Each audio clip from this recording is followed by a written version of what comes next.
I want you to listen to something. One more, which is about meaningless. I'm going to ignore that slide. Meaningless at all. This is another good objection that comes up quite a lot. You people who are humanists, how awful, how pointless, how meaningless, how dry and arid and without form and purpose is your life. Humanism is nihilism. If there is no God, no future life, and the universe is a totally natural phenomenon, the universe has no purpose. That means our lives are meaningless. We might as well have never lived, because nothing means anything.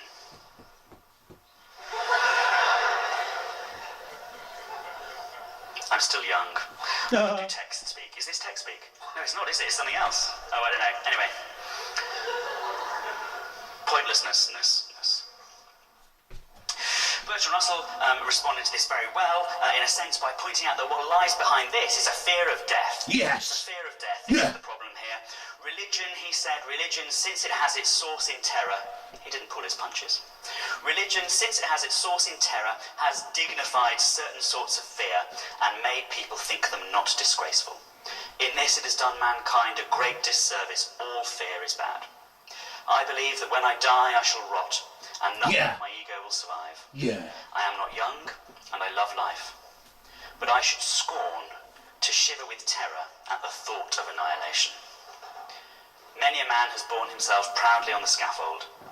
Surely the same pride should teach us to think truly about our place in the world. And that's an important part of the response to this idea. Yes, okay, death is the end of our lives. It is, yes. Maybe that's a scary thing, maybe that can be a frightening thing, but the response to that fact about reality, if you want to live your life in correspondence with the world as it is, and not the world as you would like it to be, is not to give in to some sort of better alternative that makes you feel better, but to be brave. To be braver than brave. You feel like being, and to confront reality and to live a better life in accordance with the facts of reality. Better than those others. Bertrand Russell, famous Welsh humanist, by the way, for 25 years president of the Cardiff Humanists. There's a fact that will serve you in good stead next time there's a Bertrand Russell pub quiz or something. Welsh humanists. Have we got anyone from Cardiff? Turning in his gravy, B. Bertrand Russell. No Cardiff representatives. Okay. Don't break the mood. The response to this is don't give in to the fear. Yeah. The second part of the response to this is to question the claim, really, that this life is meaningless as it is. There's the famous story Richard Dawkins tells about some atheist humanists being confronted with the question, surely you don't believe this is all there is, and coming back with the response, what do you mean, all?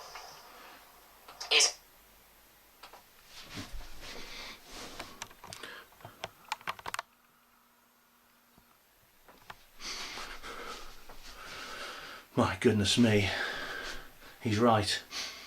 And how life, you just get one life. Life, that's all you get. Just the one. Just the one chance.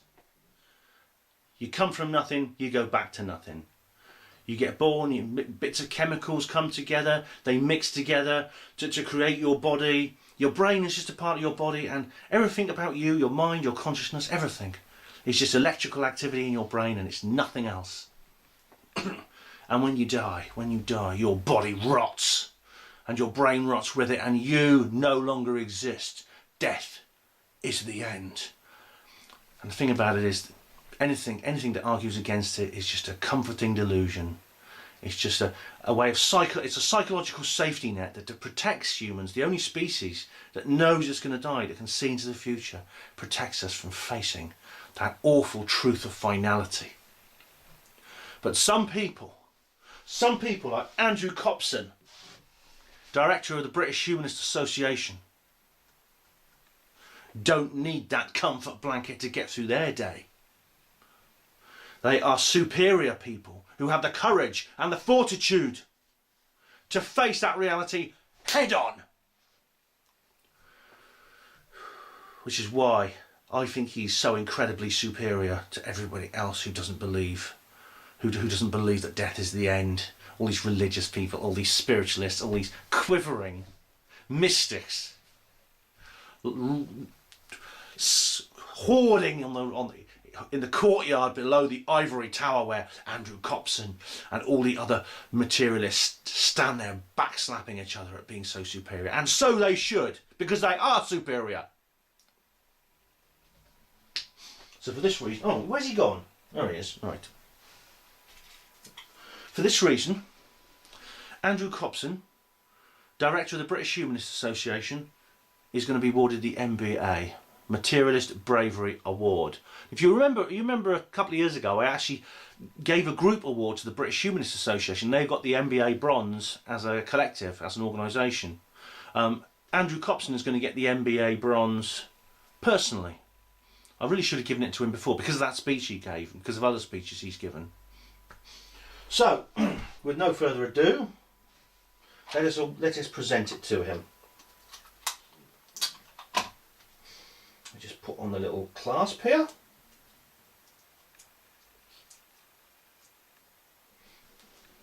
There we are. There's Andrew's Materialist Bravery Award.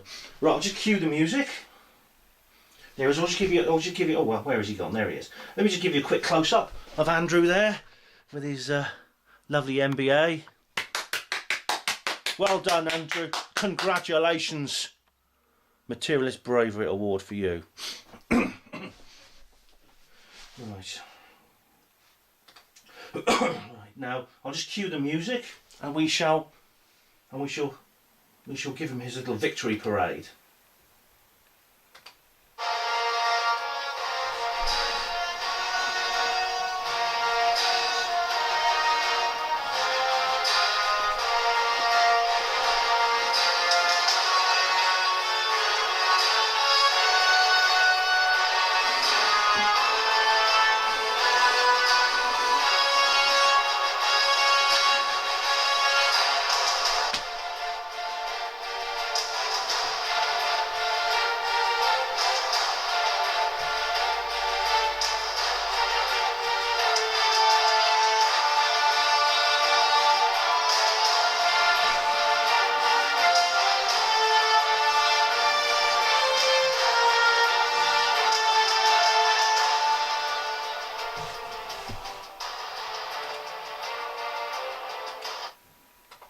Congratulations, Andrew.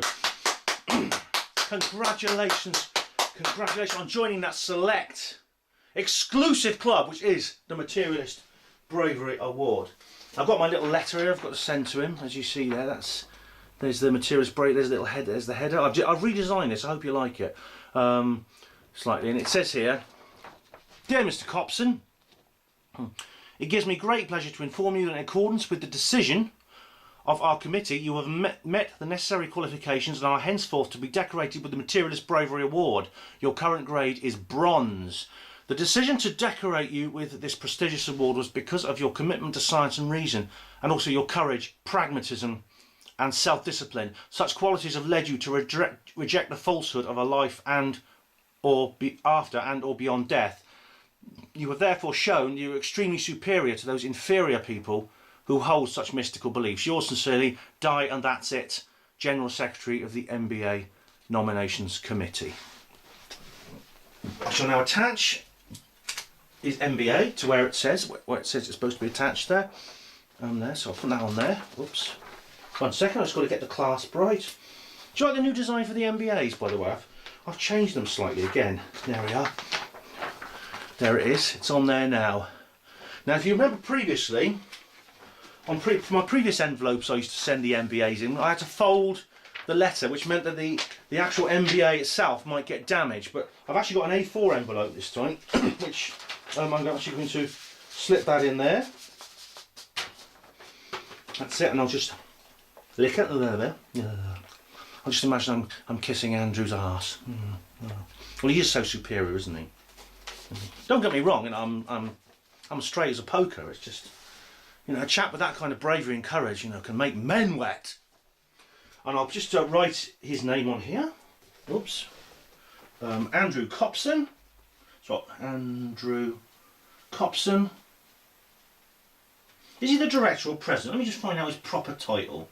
1 second, ladies and gentlemen. I shall just find out exactly. I should have done this before we started filming.